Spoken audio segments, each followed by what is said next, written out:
This podcast is part of the Shareable Podcast Network. Learn more at shareable.fm. This podcast is Shareable. I'm your host, Jeff Gibbard, commonly known as the world's most handsome strategist and professional speaker. I'm also a superhero. Make sure to subscribe so you don't miss a single Shareable episode. And that's it. That's the intro. Short and sweet. Let's get to the show.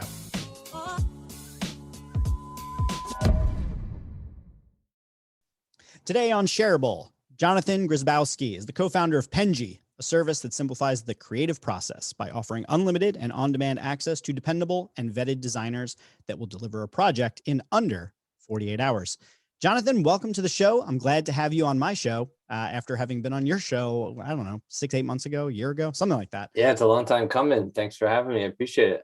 Yeah, man. So we're going to talk about a bunch of different stuff today. I figured, I don't have any real planned agenda. There's just a couple things that I figured it'd be fun to talk to you about, things that I think people will be able to relate to. They'll get something out of. So let's start with the entrepreneurial side of things. So, you've probably told this story before, but for those who have not heard you on other podcasts or haven't listened to your podcast or read the plentiful number of articles that you've written and that are out there that talk either about your entrepreneurial journey or different tips on things. How did it start for you? When, did you work a career where you had a bunch of jobs before this, or did you start out just like out of the gate knowing that you were an entrepreneur? Because you talk a lot about this stuff out in the world, and I'm curious, for those that don't know your story, where did it begin? What's your origin story? Yeah, I would say for the most part, I've always had the bug of entrepreneurship, but I didn't necessarily know that it was a thing. Even to this day, I don't love the aspect of entrepreneurship or even the word of entrepreneurship. Mm-hmm. More so, I've always been a problem solver and somebody who's always found a way to do something differently. In my egotistical brain, I would probably say better. But for the most part, I'd say at 15, I started mowing lawns just to kind of say, hey, this guy's doing it, I could do it too. Again, never understanding the word entrepreneurship. Then I started a social media agency where I did that for about a number of years. Again, not necessarily understanding that I was a business owner, but kind of just saying, hey, I think I could do it better or differently than other people. And then we kind of founded Penji, stumbled across it because we were trying to solve a problem that we were having within the graphic design industry, that we were in the marketing industry that we were in. In between that, I did work in establishments. So I'm not necessarily one to shy to wanting to do it by myself, but just more so I feel as if that I like structure and I like a plan, and nothing against the world of living and working for somebody else. It's not necessarily just how I operate, but I am very grateful for the time that I had at all the institutions that I worked at, especially Apple, where I feel as if that it kind of just like brought a lot of it together, that structure and that hard work and that created sense of community.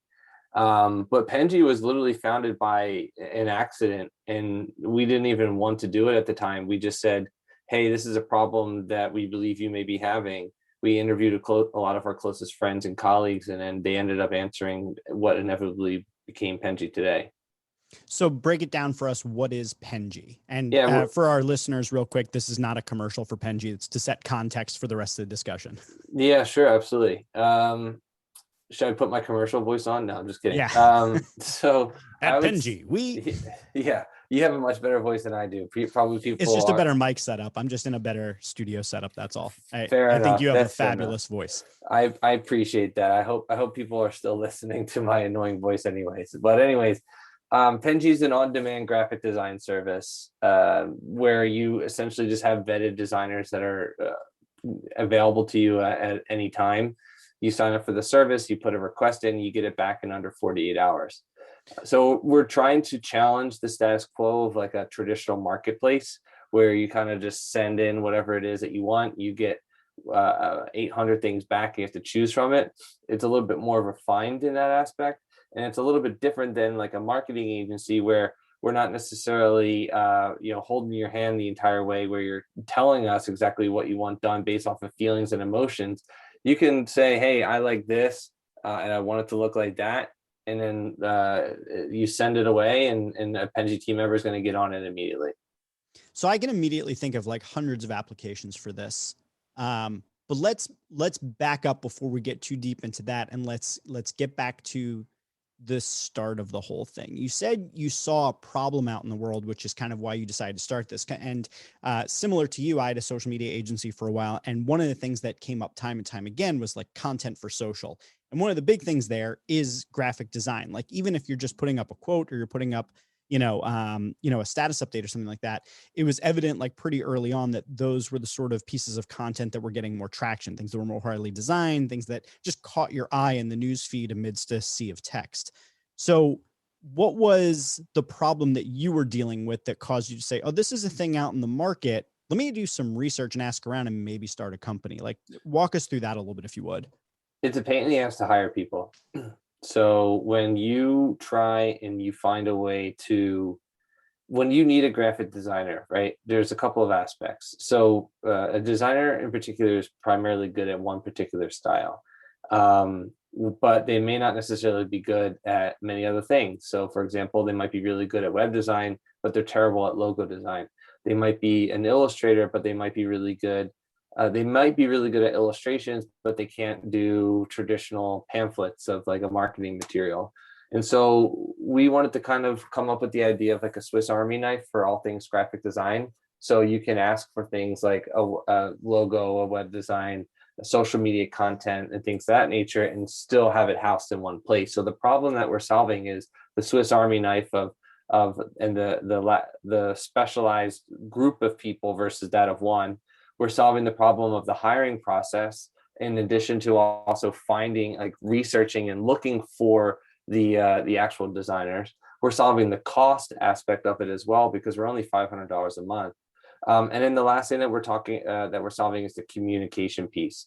So anytime that you talk to an employee, or anytime that you talk to a team member about a particular request, especially from a creative aspect, there's always that lag between, oh, well, there's a revision, right? And the revision process usually requires some type of email exchange back and forth where, top left corner needs to be purple, right? Well, that's annoying as hell, because maybe the top left corner wasn't actually the top left corner and you made a mistake. Maybe it was like an inch below it, and that's what was changed to purple. So we have like a technology that we've created where you can just take your mouse and click on it. So speed, delivery, communication, quality, all of these things are time or what we're solving.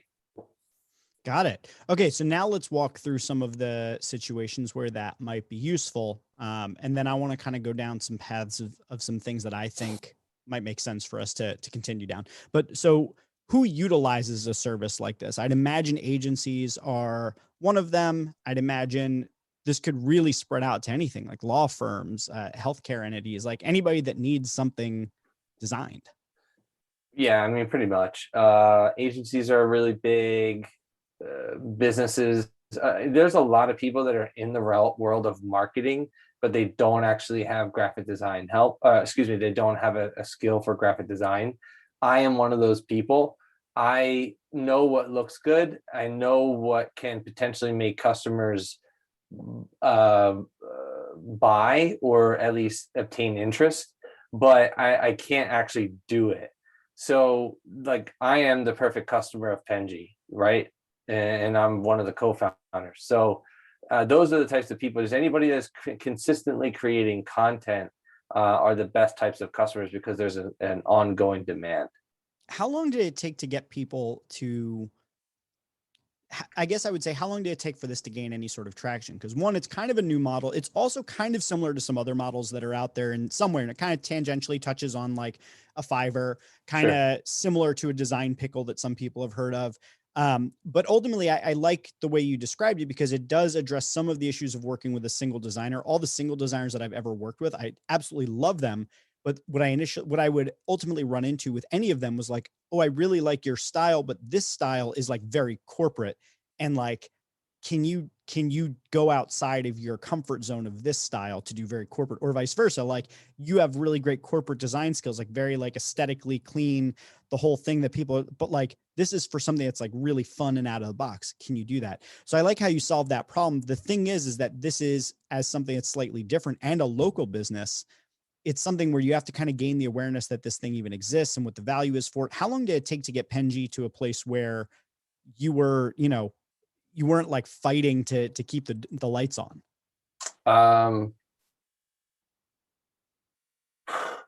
I would say, realistically speaking, about a solid year and a half. Mm-hmm. Market validation. As you mentioned, this stuff is relatively new, so it is hard to inevitably, get used to.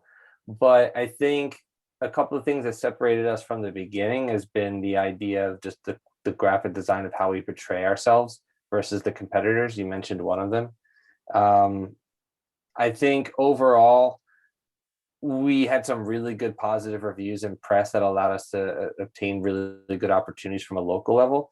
However, from a business standpoint, we have over 225 designers and employees in our company. We also are basically in over 40 different countries, and we have designers all throughout pretty much every continent on the world except for Antarctica. So with that being said, it took a decent amount of time, but what I want to share with people is that once you're able to obtain some type of market validation, you're able to gain a rhythm. The ability to grow is just going to be extremely fast. It took us probably about like a year to 2 years in order to obtain like our first 100 customers. And now we have several thousand customers paying us on a monthly basis. And it took us a fraction of the time. It took us months and even weeks to obtain that type of growth as you continue to scale. But I think the main thing that separates us from a lot of other businesses in the world is just the ability to be okay with doing the same thing over and over again.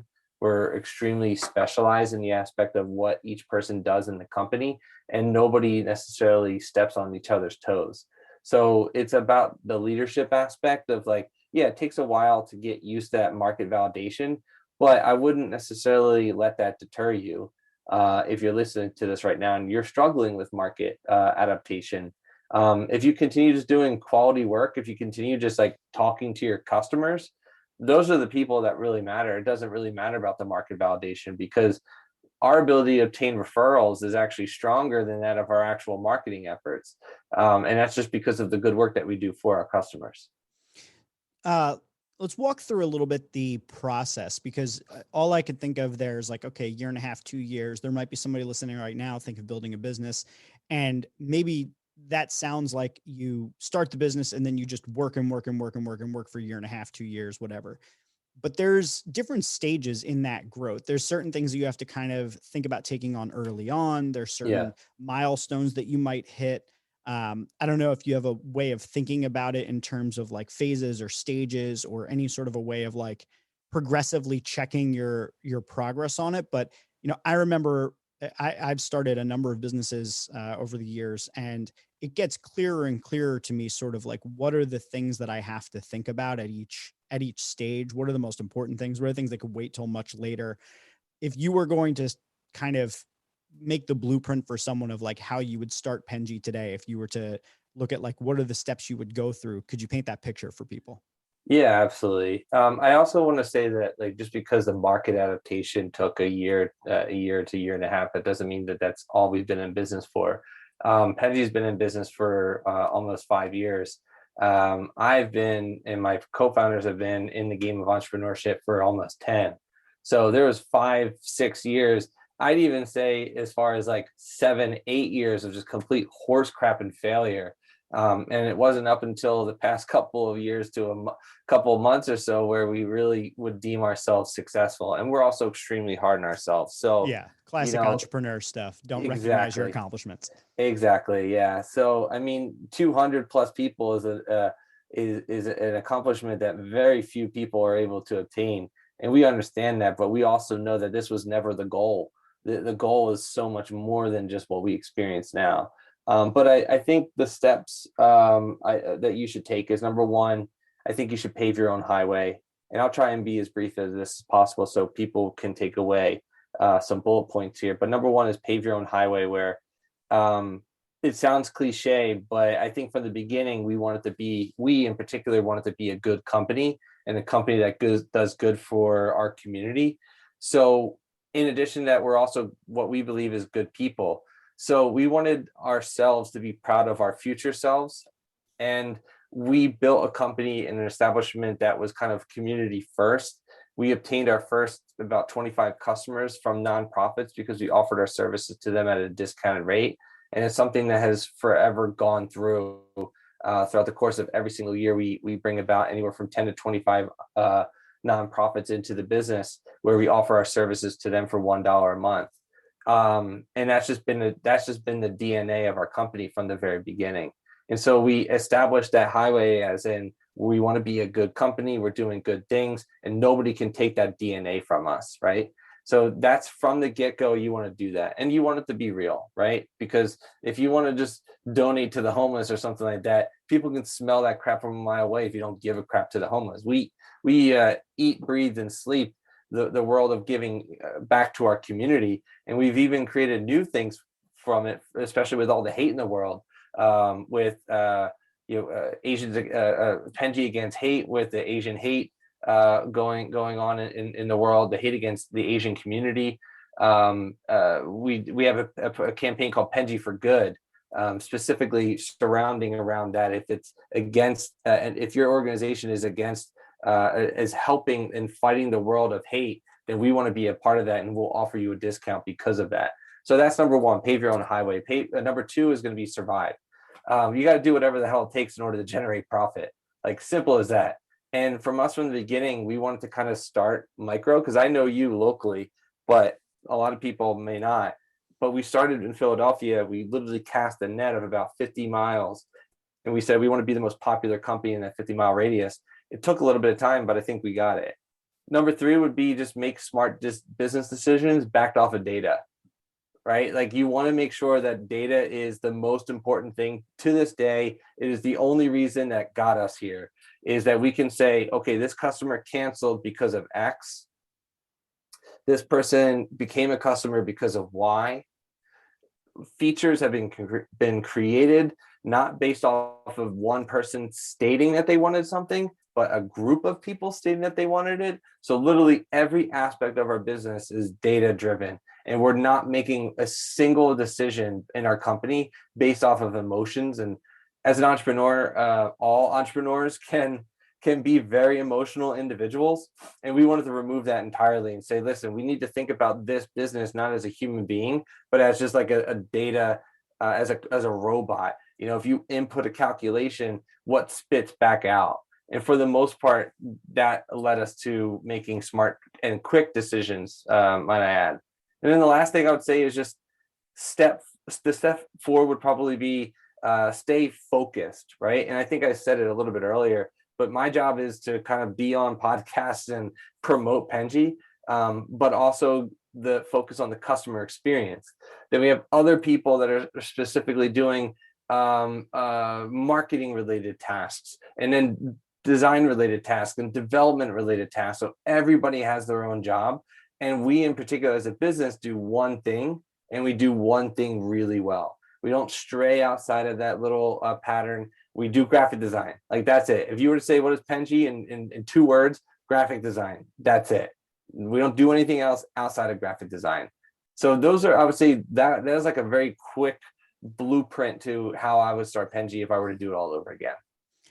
And then on top of the, one of the things you kind of mentioned in that or before it was about your people and how important it is to have great people and to, I'd imagine you're kind of alluding to having a great culture. Can you talk a little bit about how culture is designed at Penji, or does it come about kind of by chance? Is there like a gut feeling to it? Do you have your values hung on the wall? Is it something that's very documented out, or is it something that's more collaboratively created day to day? I mean, I imagine it's a blend of all of those, but you talk about being a person that in the future you yourselves would be proud of, right? And you talk about bringing on great people. And from everything I know about leadership and culture, none of that happens by accident. So I'm curious what that looks like at Penji for you. The first thing that we ask a new employee when they come into Penji is, what is your dream? And it allows us to get a basis of what this person's morals and importance is into their lives. So some people might say, I want to make $100,000 a year. Excuse me. And then we'll say, okay, awesome. Well, here's a roadmap in order for you to get $100,000 a year. Some other people might say, I just want to take care of my family. And so we are doing a lot of really, we're talking to each person to make sure that they matter. For the most part, 99% of our team members are remote. So they come from a background that kind of unfavors the relationship of like a freelance. And we don't have freelancers. We have team members or employees. So these people aren't necessarily, they're coming from like a background where they were mistreated because of the way that they looked or because of the country that they were from. And from the get-go, in addition to asking them what their dream is, the next thing that we do when they become a full-time employee is that we make a video for them, specifically telling them how much that they matter to us. And then from that get-go, so like you want to start off on the right foot immediately, right? And then the other aspect is going to be, well, now you have to live it every single day. And I can confidently sit here before you and say that of all the people that we have, I know not only by facial recognition and first name basis, I can tell you at least 3 to 5 things specifically about that individual from a personal and business side. So we, as the co-founders, have invested our time to learn about our team members. And so we don't actually hire off of skill. We hire off of personality. And we believe fundamentally that skill can be trained.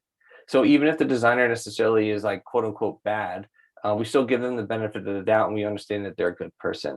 So I think those are like the things that not like it's kind of like our own unique culture, so to speak, but that's just kind of worked really well for us. It's just kind of breaking the barriers down and being more human and then allowing the personality of us and the relationship and the communication piece to really shine.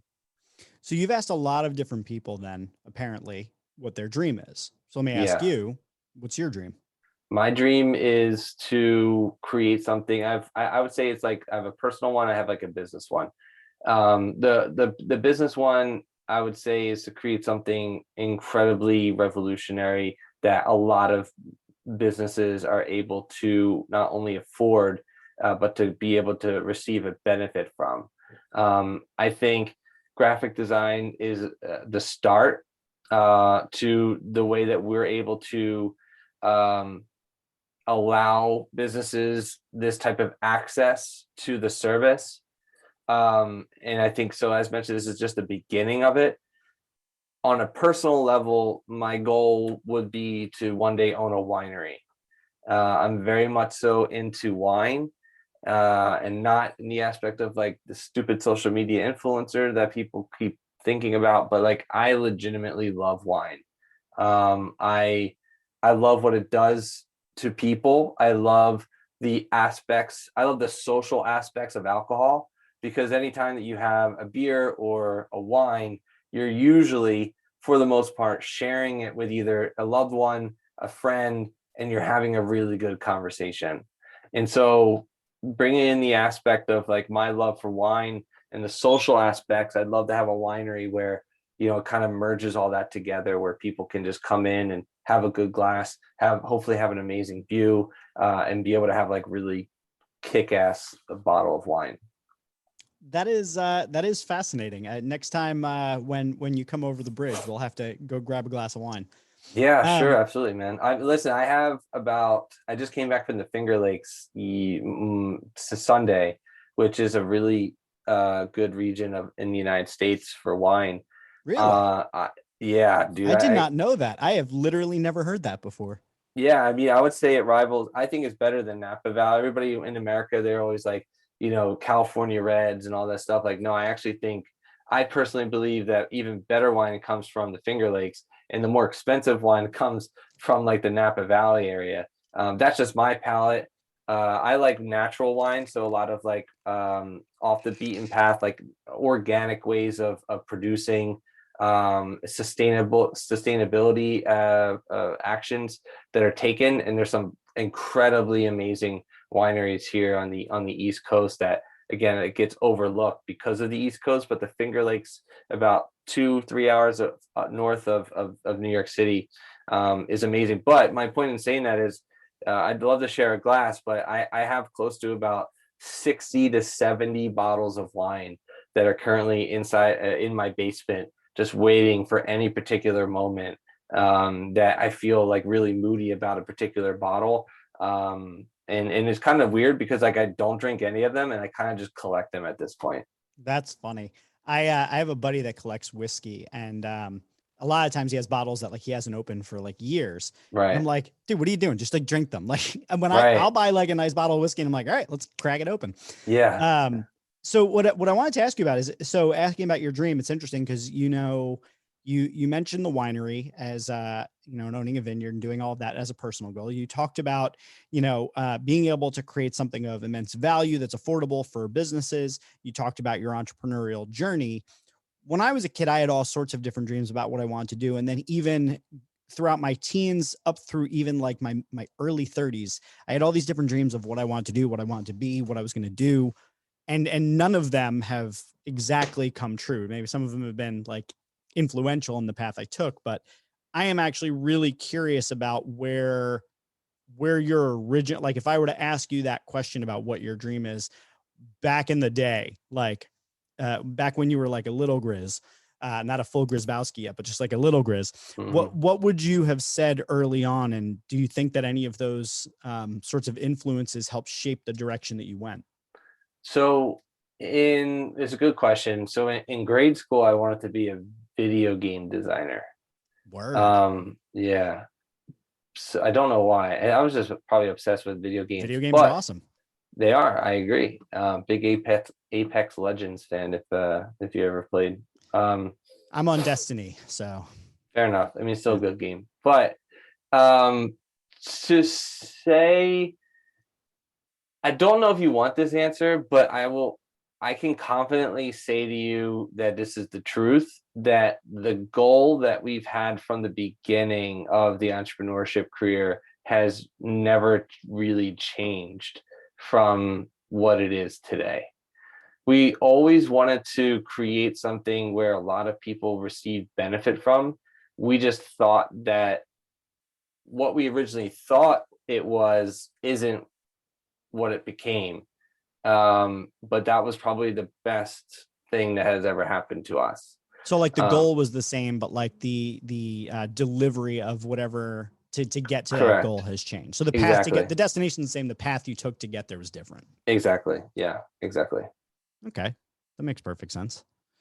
Yeah, I mean, it works well for us. I think my co-founder and I are very goal-oriented individuals and partial sociopaths, where we're just fixated on this one particular, like, these milestones that we keep accruing. We know what the overall like end goal can be, but we just don't know how to get there. And I can say that like where we are romantically inside the business is that we're just like so close. We just have a little bit more. And then once we hit that, then it's just a new set of challenges. Like every time that you have a milestone in your business career, new issues happen. And you need to be able to have the structure in place first where the business will still be okay even as you obtain those milestones. Got it. All right, well, I'm going to ask you a kind of a question to sort of wrap up on about the application of design in people's businesses. And I was hoping that maybe you could give a handful of ideas about how people could think about using a service like yours, or even if they don't use a service like yours, let's just make it valuable about thinking about design. what are some ways people should be thinking about? They're running their company in 2021. They're thinking about ways to grow. They're thinking about ways to get their name out there, thinking about ways to sell more stuff, thinking about all those different challenges that we have in business. What are just a handful, 3 to 5 different things that you might encourage people to think about? Hey, if you haven't done this yet, here's an opportunity to work with a designer in a way that may be able to help your business grow and help you get the things that you're looking for.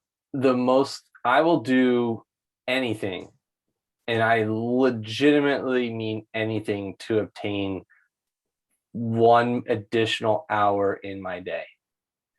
I will spend as much money as I can to do it. I will make as much time investment and money investment for myself personally to be able to think better in 1 more hour, whether that's like, for me, it's like going to the gym. For me, it might be like meditating or like reading a book or something like that. Like, I will do whatever it takes, maybe take a day, 1 day off in order to have like more clarity, or an afternoon off. Like, time to me is the most important thing in my life. And so you can have a marketing tip, right? And you can have, you can learn how to sell, right? But you being the driver of the business, like, you're the one that is making the sound decisions. So if you can find a way to remove those barriers, whether it's you designing something for yourself on like Canva, or even if you're knowledgeable enough on Photoshop, then you should outsource it. If you have a bottleneck when it comes to your email because you're literally in your inbox 24 hours a goddamn day, then you need to be able to hire a VA in order to get your inbox done. So like, I would look at yourself first in the mirror and say to yourself, okay, here are the things that are taking the most amount of time. And this is what I'm going to do in order to get that time back. For me, it was graphic design, hence why Penji was created. Now, being a part of Penji, I'd say the biggest thing of my day is just the minutia of the running the business. But I find myself even then having at least X number of hours a day just to focus on just like solving problems, because my success and our success as a company is dependent on me being able to solve the hard problems. And so if I'm constantly in the minutia, then I'm not solving those problems. So that's the thing that I would recommend to people is, for you, it might be different, right? So for a retail person or like a pizza shop owner, it's going to be a completely different problem. But if you're making pizzas all day and you're not necessarily being able to delegate, you're not able to make sound decisions, then you're no good for the business. So that's what I would say is like, there's no one silver bullet. It's just time, because if you're able to work on something often enough where you can start to see patterns and issues and problems, you'll be able to solve them a lot quicker. And hopefully you'll be able to make more money because of it. Yeah, man. And that totally resonates with me. I just recently, I had put together a number of pieces of content that I wanted to turn into ebooks. And I sat down and I started looking at all of the content. I was like, okay, well, how long is it going to take me in like Keynote or Illustrator to design this, like to put this content, just to move it over and to make it look good? Like, what's that going to take? And then also at the end of it, is the output going to be something I'm going to be really thrilled about? And I started to try and think about what's the dollar value on that time. Like, if I could get that off my plate, would I? And I actually wound up getting it off of my plate and having somebody do the design for me. And it was totally worth it. And it looks great. So I am 100% in line with the idea of like, if you can get something off of your plate, especially something that's not in your core competency, like get it off your plate. Let me ask you this, and this is the final question I'll ask you. And this is like totally, this is for me only. So audience, this is a Jeff asking question, because I'm just genuinely curious for myself. I do a lot of work with agencies. I work part-time in an agency. I do stuff with clients that need design, things like that. Let me ask you this, just purely about Penji. Do you find that is it better to work with a company like yours on sort of like on a batch processing sort of way? Like, hey, here's like 10 projects I need done. Or is it the better thing where like you have 10 projects, but you're like, hey, I need this. And then like a day later, you're like, I need this one. So like, is it better for the workflow of working with a company like yours to give you all of the stuff at once? Or is it better to just like have it come up as needed? Or does it not matter to you? Because I think that's one of the first considerations I have when I think about working with an internal designer is like, you may have one designer in the company, maybe two, and you say, like, here's 10 projects. Now, all of a sudden it's like, well, you got to stack that up along with all the other projects this person's going to have, et cetera. Whereas if you have maybe an outsourced team, maybe batching works better. At the same time, if you step it out day after day after day, that may work better from a workflow standpoint. So I guess I'm just trying to wrap my head personally around like, okay, I'm getting the value of Penji. I get the idea of like what you're trying to do there. What is the smart way of working with a designer like yours? Do you just have like one designer that you're working with, or is it like you spread it out across the team to like turn it around faster? Like, how's it work? Yeah. So I would say it depends on the business, right? So if the business doesn't have a graphic designer, then we become their full-time team. If it's an agency where their bottleneck is like the best designer in the company and they have one designer based off of that example that you gave, then we would do the grunt work that core designer doesn't want to do, like maybe like a banner ad or something like that, or even just social media content where the main designer is actually creating like brand strategy. So like those are two applications that would inevitably use. Our technology allows the customer to inevitably submit as many projects as they can. And then we basically cater to the request in a queue. So if it's like 10 social media posts for quote content, then that's one post or that's one project. The next one could be an ebook, because you mentioned an ebook. The third one could be something like the email sales funnel for the ebook. The fourth one could be something like the social media graphics for the ebook. So as long as it's its own category of things, it becomes a project inside of Penji. And the designers are essentially assigned based off of what plan you have, and we get to them as quickly as possible. So if I were a person, and this is me talking as like a customer, right, of Penji, because I use it myself, it just depends on how busy you are. So you can come in and be like, oh crap, I didn't know that I even had Penji. Let me send it to them. That's great. Or you can just put us to work and grind us as much as you possibly can. It ultimately just depends on the overall needs of the business. But we have people who do both. We have people who submit one project every 3 months because they want to have the confidence that their team is there for them. And then we have the people that grind us to the bone and literally just like submit 100 projects a day. We won't get to them, but they're still submitting those projects because they have the backlog. And then we have the conversation of scale, right? So we have designers and we have a membership. And if you need more designers, then you just keep going up and up and up, and then it unlocks more projects. So there's so much flexibility here. You don't need to have a $60,000 employee in order to do just like work on a handful of clients. If you have 20, 30, 50 customers and you have a lot of requests, you can scale Penji up and still pay less than $60,000 a year. So again, that's like an additional flexibility of what Penji brings to the table. And it's all based off of our technology specifically. Very cool, man. Very cool. Well, thank you for coming on and talking to me about your entrepreneurial journey, talking to me about design and just all the different things that you do over at Penji. I want to give you a chance to talk. I know we talked a lot about Penji here, but I want to give you a chance to tell people where they can connect with you specifically, where they can learn more.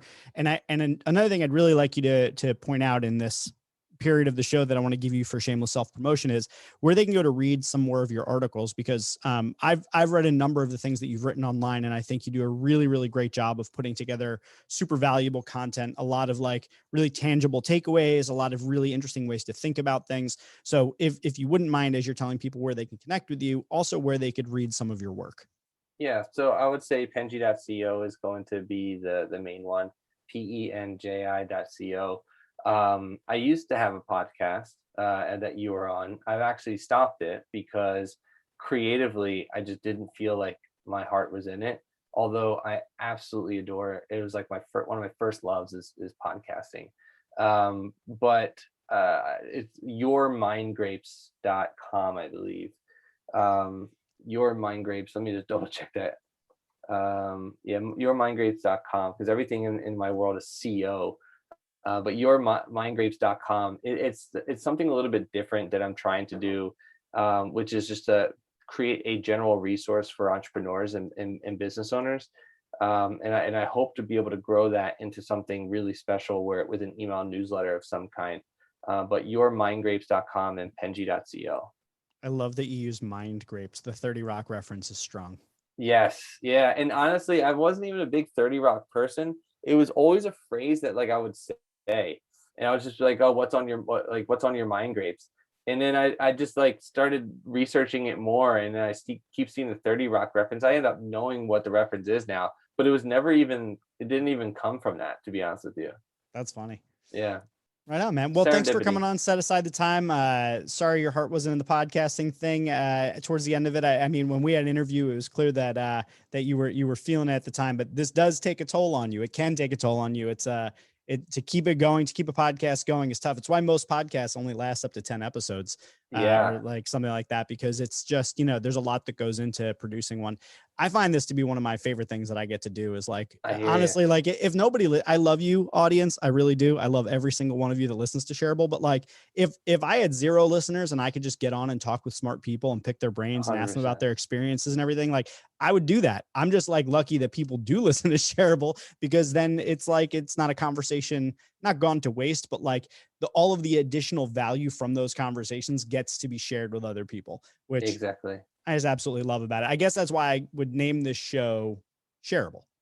Yeah. And that's a great name for it. And it's an absolute honor to be on it. And it's been a long time coming. So thank you so much for the opportunity. I would just end in saying that it's all about displacement, right? What are you losing at the cost of X and why? Yeah. And for me, I think although the love is still there and I'm going to do it again, I just need to figure out a way to do it in more time and a little bit of better creative direction than the next go around. But I was able to do this is like my 4th podcast, or 4th really? Or 5th. So I'm like, I went through a bunch of them, and each time you learn a little bit more. But exactly. I think the other, so I've also taken 4 or 5 hiatuses on Shareable where I've just taken like time off because like one, I just was like burnt out. I had too many other things 100%. Going on. There was just a number of things that would happen, and I keep coming back to it because it's just so much fun. I just really enjoy doing it. It's it's a good time, man. Every time I talk on a podcast, it reignites the fire a little bit, but right on, man. One day soon. Yeah. TBD. Well, thanks for joining. And I guess if I had to sum up the show in one word, I guess I would call it Shareable. Wait, don't leave. If you've never listened to my fancy outro, do it just once for me. Please? Okay, if you enjoy Shareable and you find it valuable, there's a few ways that you can support the show. 1, you can share it on social media, which I strongly encourage. I mean, it's literally the name of the show, Shareable. 2, you can review it on iTunes, Stitcher, or wherever you get your podcasts. And if you're an Overcast user, as many of my listeners are, make sure to click that star button on the episodes that you like. The 3rd way that you can support the show is by blogging about it or discussing it on your own podcast, or even by making a YouTube video where you talk about one of the episodes. And then the final way that you can support the show is by supporting it directly on Patreon. You can find the link in the show notes. Now, before I let you go, I want to tell you about one other thing. You see, Shareable is just one of many projects that I'm working on at any given time. I've got another podcast called Rogue. I do a live streaming show every week called The Heroic Council. I've got a blog where I release a blog post twice a week. And if you're looking to keep up with all sorts of different content that can help you grow and become a superhero in life, I want you to check out jeffgibbard.me. That's where I list all of my current projects and projects that are coming up in the future, including my forthcoming book, The Lovable Leader. It would mean a lot to me if you could go and check out some of the other things I've worked on, because I put just as much of my heart into those projects as I do into Shareable. Thank you so much for being a listener. Thank you for being a supporter, and I hope to see you here on the next episode of Shareable.